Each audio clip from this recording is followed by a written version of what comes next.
স্বামী রাগ করলে একবার এই নামটি পড়ুন, স্বামী আর স্ত্রীর মাঝে ভালোবাসা বৃদ্ধি হয়ে যাবে, স্বামীর রাগ ঠান্ডা হয়ে যাবে। স্বামী আর স্ত্রী যখন একই ঘরে যখন থাকেন, একই চাদরের নিচে থাকলে স্বামী আর স্ত্রীর মাঝে মনোমালিন্যতা হবে, এটাই স্বাভাবিক। আপনি দুইটা কাঁচের প্লেট যদি একসাথে রাখেন আওয়াজ হবে না? স্বামী আর স্ত্রী সংসার করার ক্ষেত্রে অবশ্যই আমাদের ভিতরে যাই ঝামেলা হবেই, মান অভিমান থাকবেই। মান অভিমানের পরেই কিন্তু ভালোবাসাটা আরো বেশি প্রকাশিত হয়। রাগের পরে রাগ যখন ঠান্ডা হয় তখনই কিন্তু ভালোবাসার গভীরতা আর বেশি প্রকাশিত হয়। এই জন্যে আমি আপনাদেরকে বলবো, দেখেন, স্বামী আর স্ত্রী হচ্ছে পোশাকের মতন, আল্লাহ পোশাকের সাথে তুলনা করেছেন।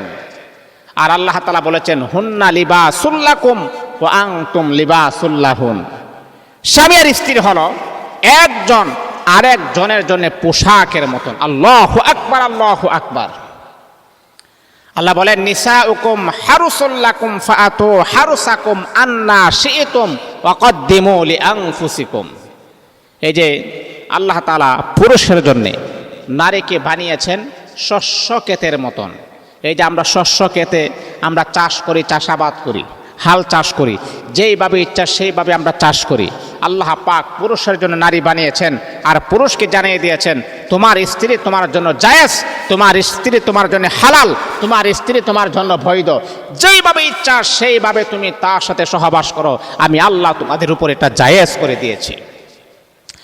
তো সম্মানিত হাজিরিন, যেই কথাটা আমি বলতেছিলাম, স্বামী আর স্ত্রী একই সাথে চলাফেরা করার ক্ষেত্রে আমাদের ভিতরে মান অভিমান, ভেজাল, রাগ, গুসা এগুলা থাকবেই।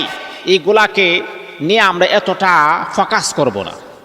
আপনার স্ত্রী যদি কোনো রাগ অভিমান করে তার রাগ ভাঙানোর চেষ্টা আপনি করুন, অথবা যদি কোনো ভুল বোঝাবুঝি হয় এই ভুল বোঝাবুঝিকে দূর করুন, এই কাজগুলা করুন। তাহলে কি করতে হবে? আল্লাহর একটি নাম পড়বেন, ইয়া মানিউ। এই নামটা যদি একবার পড়েন, স্বামী আর স্ত্রীর মাঝে মোহাব্বত, ভালোবাসা আমার আল্লাহ তৈয়ার করে দিবেন, আমার আল্লাহ গভীর করে দিবেন ইনশাআল্লাহ।